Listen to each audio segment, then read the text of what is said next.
and welcome to another edition of Your Property Matters Zoomcast with myself, Mark Stern, and my good friend, Beth Naylor from EPC Specialists London. Good morning, Beth. Good morning, Mark. How are you? I'm very well, thank you. It's good to see you on Zoom. I know, we haven't seen each other for so long in person. Well, thanks for coming in. It's a Saturday morning, a nice Saturday morning, and the sun is shining and the temperature's increased. So hopefully good times are on their way. One of the reasons why I've invited you along to have this chat with me is because EPCs were introduced, obviously, when was it? 2007 or something like that, was it? Or... Yes, that's right. It's about 11 or 12 years ago now. Yeah. Okay. And I remember they used to form part of the HIPS, Home Information Property Pack, which was brought out to try to really make sellers really commit sellers to selling their properties at the time. But actually, it did nothing but slow the whole market down. It was supposed to improve the speed in which transactions would go through because they had all their packs together, but actually because it cost so much money, a lot of people that were just dipping their toe in the water to see if they could sell decided not to dip their toe in the water, and the market was sort of on a decline. So the government decided to keep this element. Isn't that correct? Yes, that's right. It's the one bit that they did keep, and to be honest, it's an inexpensive part of the HIPS, so it was the good bit that they kept. Yeah, I completely agree with that. So I think for people that don't know, what is an EPC? Just explain, and who actually needs one? Okay. An EPC is an energy performance certificate.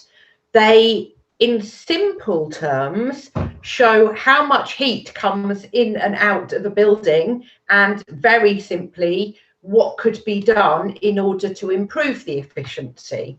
So the people that need them is if you are selling a property, or if you are renting out your property, or if you are getting a new lease on your property, you have to provide an EPC.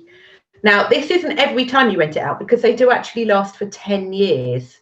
So they do have quite a big lifespan.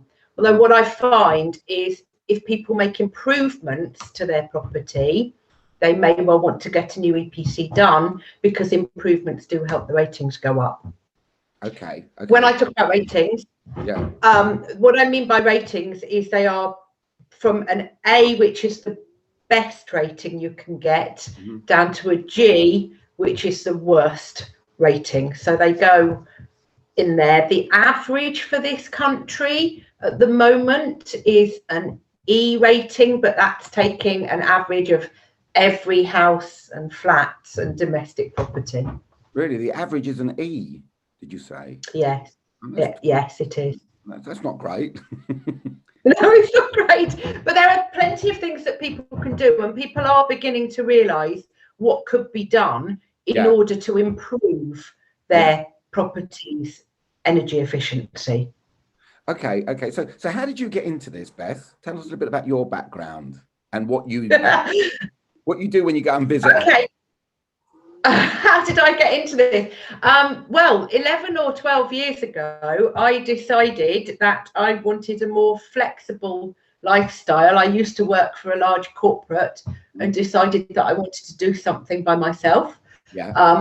I had many friends who happened to be estate agents who talked to me about the incoming energy performance certificates, and it's something that I was interested in, and therefore decided to investigate, and that's how I got into it. Oh, okay. So tell me, what do you actually do when you go into someone's house? Just sort of talk me through it. Sorry, by the way, I've got my cat just decided to jump on right next to me. Jumped off. He didn't get into the screen. It's a shame. He's very cute. But carry on. So go back to what you were saying. So what do I do when I go and do an energy performance certificate?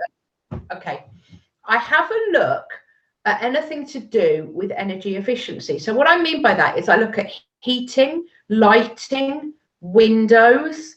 I poke my head in the loft to have a look at whether it's insulated.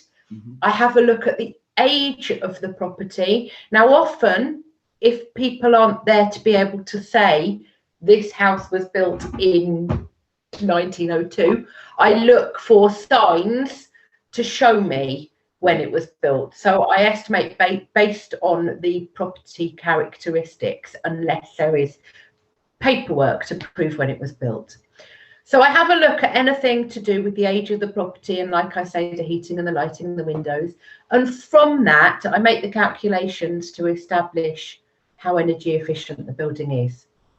And that is through a government program, so that if I came to do your EPC, or another energy performance certificate surveyor came to do your EPC, they would turn out the same. So you can't go, oh, I like you, I'm going to do it slightly better. Right. Okay.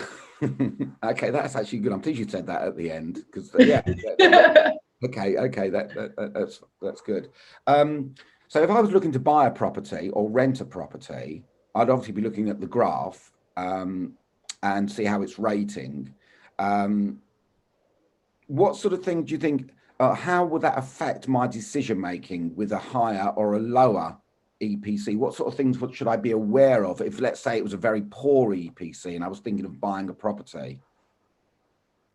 Okay, well, maybe first of all, if I say what sort of things increase the energy efficiency. Yeah. So very simple things, such as making sure all of your light bulbs are LED or compact fluorescent, low energy lighting, does actually make a massive difference on the rating. So that's something very simple that somebody could do before having me round to make sure that that's going to improve the rating. Similarly, another inexpensive way of improving your efficiency is insulating your loft, because it's very easy, if you needed to, is to whiz down to somewhere where, like Wicks or Homebase, and go and get the insulation before I come and actually put some insulation up there, because it will improve the rating.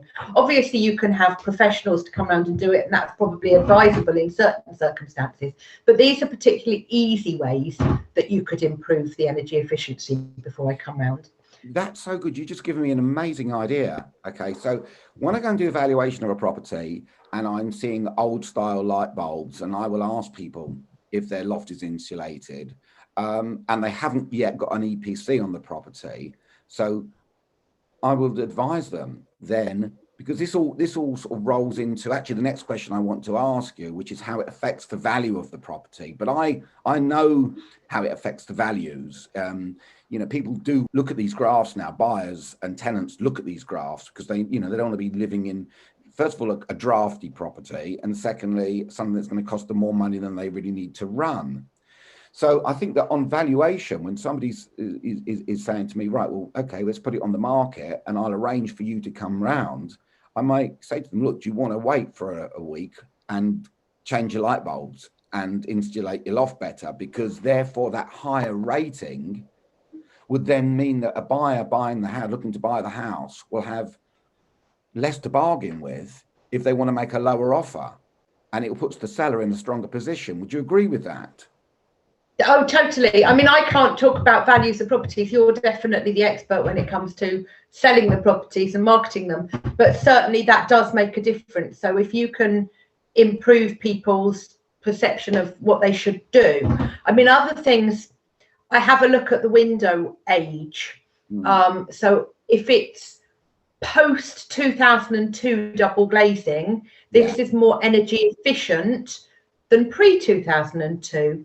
And just as a simple tip, how I know is often within the double glazing there is a date if it is post 2002. So I have a look and see if I can see a date, and that will help. If they are post 2002, that will improve the efficiency. So is it? So I don't know whether that is the date stamped on the glass. Well, there are a few different places that it could be, but one of the places is if you look in between the glass of your double glazing. Yeah. Are you looking? Are you doing it now? So if you're looking in between the glass of your double glazing, there is often a date that will tell you when the double glazing was from, and this is generally if it's post 2002. That is a great tip.